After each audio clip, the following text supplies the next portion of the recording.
பாக்கியலட்சுமி சீரியலில் இன்றைக்கி என்ன நடக்க போகுதுன்னு பார்க்கலாம். வாங்க வீடியோக்குள்ள போகலாம். இனியா பாட்டிக்கிட்ட வந்து சொல்கிறாங்க, பாட்டி இந்த ராதிகா எதுக்கு தான் இங்கே வந்தாங்களோ அவங்க வந்தது எனக்கு சுத்தமாக பிடிக்கல பாட்டி அப்படின்னு வருத்தப்பட்டு சொல்கிறாங்க.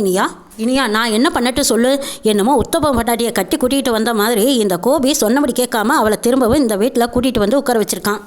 எப்படி தான் இந்த ராதிகாவை துரத்தி விடுறதுன்னு எனக்கும் தெரியல. பத்தாததுக்கு இந்த பாக்கியா வேற அவளுக்கு சப்போர்ட் பண்ணி பேசிகிட்டு இருக்கிறா. நானே உங்கள் அப்பாவையும் அம்மாவையும் சேர்த்து வைக்கலான்னு நினச்சிட்டு இருக்கிறேன். ஆனால் இது தெரியாமல் பாக்கியா அவள் தலையில் அவளே மண்ணை வாரி போட்டுட்ருக்கிறா.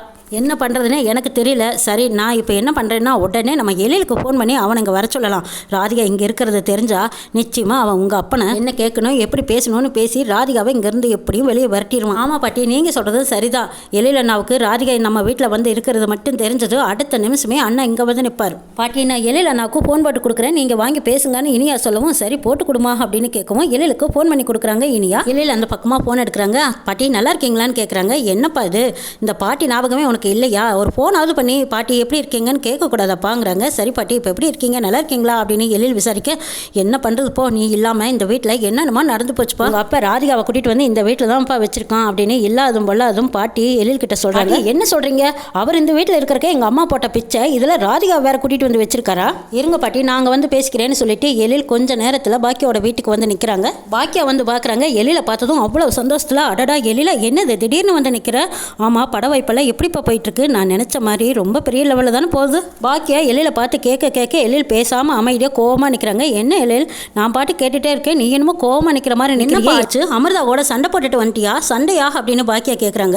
என்னம்மா சொல்கிறீங்க, நான் எதுக்காக அமிர்தாவோட சண்டை போட போகிறேன், நான் இங்கே வந்ததே வேற ஒரு பிரச்சனைக்காகத்தான் வந்திருக்கேங்கிறாங்க. என்னடா எழில் என்ன பிரச்சனை சொல்லுடா என்கிட்ட அப்படின்னு ஆர்வமாக கேட்குறாங்க பாக்கியா. அம்மா அதான் அந்த ஆள் ரெண்டாவது பொண்டாட்டியை கூட்டிகிட்டு வந்து இந்த வீட்டில் வச்சிருக்காராமே, அவருக்கு கொஞ்சம் கூட சூடு சொரணை எதுவுமே இல்லையாமாங்கிறாங்க. டே எழில் என்னடா சொல்கிறேன், உனக்கு எப்படிடா இந்த விஷயமெல்லாம் தெரியும்னு கேட்குறாங்க பாக்கியா. பாக்கியா எழில் பேசிகிட்டு இருக்கும்போது ஈஸ்வரி அங்கே வராங்க.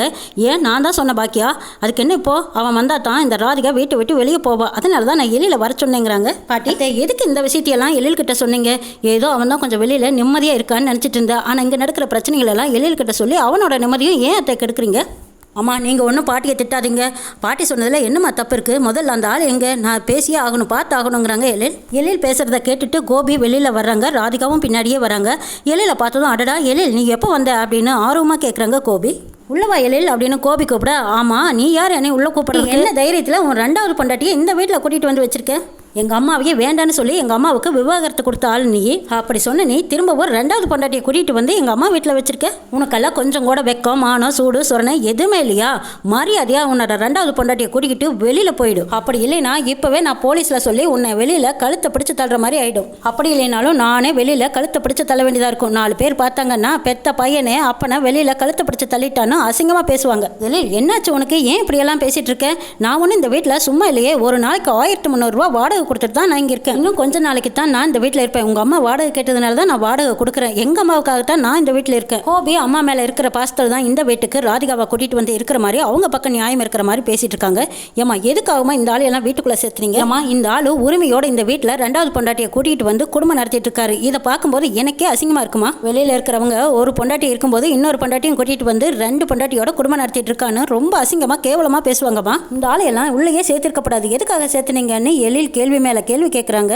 எழில் நானும் எவ்வளவோ சொல்லி பார்த்தேன், இந்த ஆள் இந்த வீட்டை விட்டே போகலை, உங்கள் பாட்டியும் அவரோட மனசை மாற்றி இங்கேயே வச்சுக்கிட்டாங்க, இந்த ஆளை வீட்டை விட்டு வெளியே அனுப்பினாலும் இந்த ஆளை நம்பி வந்தவங்க ராதிகா சரி இருந்துட்டு போகட்டும், இதுலேயும் ஒன்றும் தெரியாத அந்த மயூரி இந்த வீட்டுக்கு வந்ததும் அப்பான்னு சொல்லி ஏக்கத்தோடு அவள் ஓடி வந்ததை நான் பார்த்தேன்ப்பா, இங்கே யாருக்கு தெரிஞ்சதோ இல்லையோ ஆனால் எனக்கு தெரிஞ்சதோ, அதனால தான் அவங்க கஷ்டத்தை நான் புரிஞ்சுக்கிட்டு தான் இங்கே இருக்க சொன்னேன், மற்றபடி இந்த ஆள் மேலே இறக்கப்பட்டெல்லாம் நான் ஒன்றும் இங்கே தங்க வைக்கலைங்கிறாங்க, இந்த ஆள் மேலே இறக்கம் பாவமெல்லாம் பார்த்து தான் நீ இந்த நிலமையில வந்து உட்காந்துருக்க, இந்த ஆள் பண்ணதெல்லாம் உனக்கு கொஞ்சம் கூட ஞாபகமே இல்லாமல் போச்சம்மா, படிக்க தெரியாதுன்னு சொல்லி உனக்கு எவ்வளவு கேவலப்படுத்தினாரு, படிக்க தெரியாமல் இருந்ததுனால தானே எந்த பத்திரத்தில் கையெழுத்து போட சொன்னாலும் போட்டுருவான்னு விவாகரத்து பத்திரத்தில் கையெழுத்து வாங்கினாரு, இந்த பத்திரத்தையும் எடுத்துக்கிட்டு போனவர், அது மட்டும் இல்லை சொந்த வீட்டிலேயே சொந்த பொண்டாட்டி இருக்கக்கூடாதுன்னு எவ்வளவு பணம் மனசாட்சியே இல்லாமல் வாங்கினாரு, பணத்தையும் வாங்கிட்டு இந்த ராதிகா கூட வீட்டை விட்டு வெளியே போனவர், அது மட்டும் இல்லாமல் மனசாட்சியே இல்லாமல் என்னோட பட திறப்பு விழாவில் என்னை பெத்த அம்மாவே இருக்கக்கூடாதுன்னு சொன்னவர் தானே, சாப்பாட்டில் யாருக்குமே தெரியாத ஏதோ கலந்து உன்னோட ஹோட்டலை இழுத்து மூட வச்சாரு, இப்படிப்பட்ட மனுஷனுக்கெல்லாம் பாவம் புண்ணியம் பார்த்து நல்லது நினைச்சின்னு வச்சுக்கோ, உன்னோட வாழ்க்கை திரும்பவும் தலைகீழ மாறிடுமா, உமா நெஞ்சு வலின்னு சொல்லி பாட்டியை ஏமாத்திட்டு இருக்கலாம், ஆனால் என்ன ஏமாற்ற முடியாது. எழில் கோபியை கண்டபடி திட்டிட்டு இருக்காங்க. பாக்கியாவும் திட்டுறாங்க. இந்த பக்கமா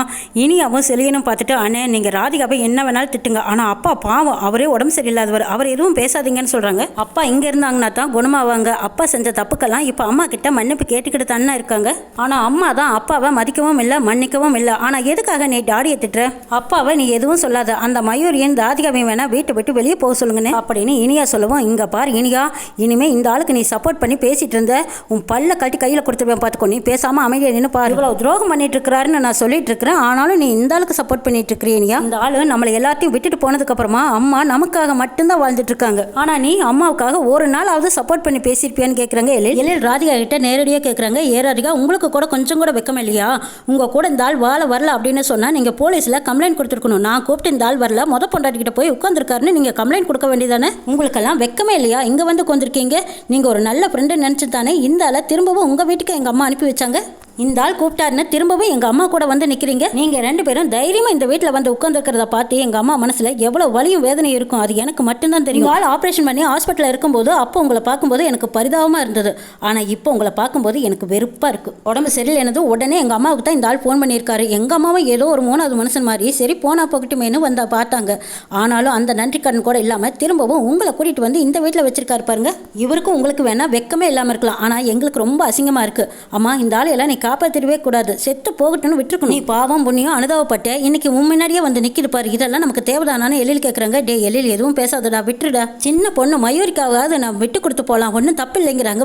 பாக்கியா என்ன பேசிட்டு இருக்க? என் பிள்ளை மட்டும்தான் இந்த வீட்டில் இருக்கணும், மற்றவங்க யாரும் இங்கே இருக்கக்கூடாது. அப்படி ஒரு வேளை என் பிள்ளை வெளியே போனானா நானும் போயிடுவேங்கிறாங்க. போங்கத்த, தாராளமாக போங்க. நீங்கள் இஷ்டப்பட்டா உங்கள் பிள்ளைய இங்கே கூப்பிடுவீங்க, இஷ்டம் இல்லைன்னா வெளியே அனுப்புவீங்க. ஆனாலும் அவங்க புருஷன் பொண்டாட்டி அவங்க 2 பேரும் ஒன்றா தான் இருக்கணும். அவங்க 2 பேரும் சட்டப்படி புருஷன் பொண்டாட்டி, அவங்கள பிரிக்கணும்னு நினைக்காதீங்க அப்படின்னு பாக்கியா ஈஸ்வரி கிட்ட சரியாக எதிராக நிற்கிறாங்க.